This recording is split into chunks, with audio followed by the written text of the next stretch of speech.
महाशिवरात्रि के दिन मैंने सुबह क्या-क्या किया, किस-किस मंदिर गई, ये आपने मेरे पहले वाले व्लॉग में देख लिया था। तो अब बारी है शाम की तैयारियों की कि मैंने शाम को खाने में क्या-क्या बनाया था।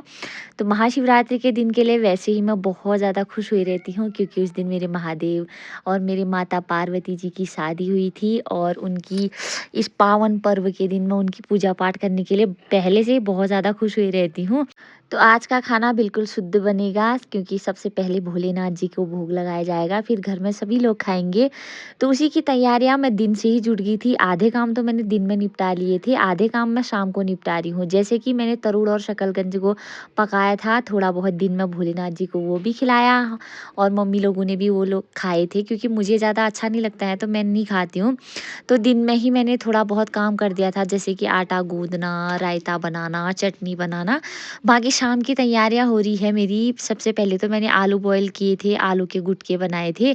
सब्ज़ी क्या बनाऊँ हो जाती है, तो सबसे सरल ऑप्शन लगता है तीज त्योहार के दिन आलू के गुटके बनाना। तो मैंने सबसे पहले आलू के गुटके बनाए, उसके बाद मैं तैयारी कर रही हूँ पनीर के पकौड़े बनाने की। तो आज सभी चीज़ें बनेंगी घर में, अच्छी-अच्छी चीज़ें। मैं सोचती हूँ कि बच्चों के लिए भी बन जाए, साथ ही महादेव जी को भी अच्छा-अच्छा भोग लगे। तो उसके लिए मैंने तैयारियाँ कर ली थी। सबसे पहले बेसन का घोल तैयार किया, जिसमें हल्के से मसाले डाले थे, और साथ ही उसमें पनीर को कोट करके ना मैंने बढ़िया से पनीर के पकौड़े तल दिए थे। पनीर के पकौड़े मेरे बच्चों को भी बहुत ज़्यादा पसंद हैं। तो आज भोलेनाथ की शादी ही समझ लो, तो शादी के दिन, उनकी एनिवर्सरी के दिन कोशिश रहेगी कि सबकी पसंद का खाना बने, और साथ में जब मेरे घर में बच्चे हैं तो मैं कोशिश करती हूँ मेरे बच्चे तीज त्योहार और चीज़ें कम खाते हैं, तो जो चीज़ बच्चे खाते हैं वही चीज़ें बनाऊँ। तो सबसे पहले मैं जो-जो बनाती जा रही थी, पहले महादेव जी के भोग के लिए रखती जा रही थी, ताकि फिर बाद में सभी लोग खा लेंगे तो जूठा हो जाता है ना, बच्चे माँगने लग जाते हैं। तो सबसे पहले बनाए महादेव जी के लिए रख लिए थे।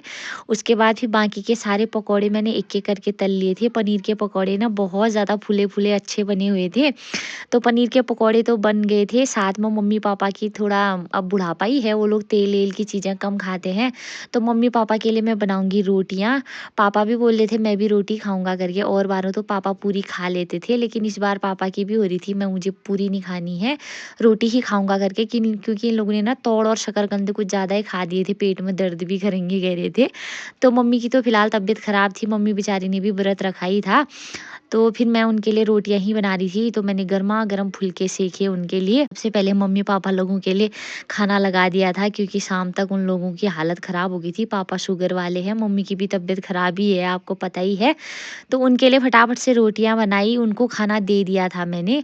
महादेव जी के लिए बाकी सारी चीज़ें निकाल के रख दी थी। पूरियाँ मैं लास्ट में बना रही हूँ, क्योंकि पूरियाँ, माँस की पूरी सिर्फ़ मैं खाती हूँ और इसके पापा खाते हैं मेरे साथ आजकल। तो उसके लिए मैंने माँस भिगो के रखे थे सुबह, तो उनको धो-धा के अच्छे से पानी उनका निकाल दिया था। उसके बाद मैंने उसमें ऐड किया ढेर सारा धनिया और थोड़ी बहुत हरी मिर्च, क्योंकि ना चटपटा मुझे बहुत ज़्यादा अच्छा लगता है।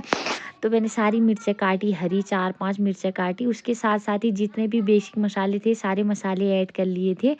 तो वैसे ना शिवरात्रि का त्योहार तो खूब सारे धूमधाम से मनाया जाता है। बचपन से ही मैंने अपनी अम्मा को देखा था, अम्मा इतना त्यार बनाती थी ना, शिवरात्रि के दिन खूब सारे पकवान बनते थे। तो हमारे पहाड़ों में तो कोई भी त्योहार हो, व्रत हो, बिना माँस की पूरी के तो पूरा ही नहीं होता है। ख़ासकर हमारे घर में, औरों के घर में बनता है, था नहीं बनता था मुझे नहीं पता। मुझे बचपन से ये पता है कि हमारे घर में अगर तीज त्योहार हो, तो मेरी अम्मा हमेशा माँस की पूरी बनाती थी, और मुझे ना बिना माँस की पूरी के त्योहार पूरा ही नहीं लगता है। तो मैंने फिर बढ़िया सा पेस्ट बना लिया था मिक्सी में पीस के। वैसे तो मैं सिलबट्टे में ही पीसती इसको, क्योंकि हमारे घर में बड़ा सिलबट्टा नहीं है। इसको पीसने के लिए मुझे भाभी के घर जाना पड़ता, जिस वजह से मैंने इसको मिक्सी में ही पीस लिया था। लेकिन फिर भी इतना बढ़िया बना था ना, क्योंकि मैंने इनको पहले ही धो दिया था, बिल्कुल पानी नहीं था इनमें, तो बिल्कुल पतला गीला भी नहीं हुआ, ज़्यादा मोटा भी नहीं हुआ, अच्छा पीस गया था। तो और पूरियाँ बिल्कुल फटी भी नहीं, इतनी बढ़िया पूरियाँ बनी थी ना, फूली-फूली क्या बता दूँ। सबसे पहले तेल गरम होने के लिए रख दिया था, उसके बाद एक-एक करके मैंने 3-4 पूरियाँ एक साथ बेल ली थी, क्योंकि जब कढ़ाई गरम हो जाती है ना, तेल फिर फटाफट पूरियाँ डालनी पड़ती है। तो भगवान जी को याद करके मैंने सबसे पहली पूरी तेल में उतारी, और जैसे ही उतारी ना, पूरी इतनी ज़बरदस्ती बनी, बिल्कुल फूल के ऐसे फूल गई थी ऊपर को।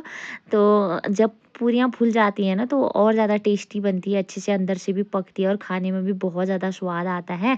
तो जैसे मैंने इसको पलटा ना, फूल के एकदम फट जा रही थी, उतनी ज़्यादा फूल जा रही थी पूरियाँ। तो एक-एक करके मैंने सारी पूरियाँ तल ली थी। तो आप लोग कमेंट करके बताना कि आप लोगों ने कल महाशिवरात्रि के त्योहार में कौन-कौन से पकवान बनाए थे? और क्या आप लोगों को भी माँस की पूरी मेरी तरह बहुत पसंद है? वो भी कमेंट करके ज़रूर बताइएगा। तो फटाफट से दूसरी पूरी डाली, वो भी इतनी बड़ी फूल के गुब्बारे जैसी हो गई और फट भी गई।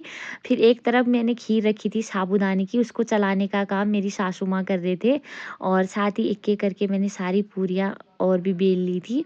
2-4 सादी पूरियाँ बनाई, बाकी सारी माँस की पूरियाँ बनाई थी मैंने। बच्चे तो पनीर के पकौड़े खा के ही भर गए थे और बच्चे ने कुछ भी त्योहार नहीं खाया। पनीर के पकौड़े हैवी हुए, वैसे बच्चों ने खा भी लिए थे 2-2 4-4।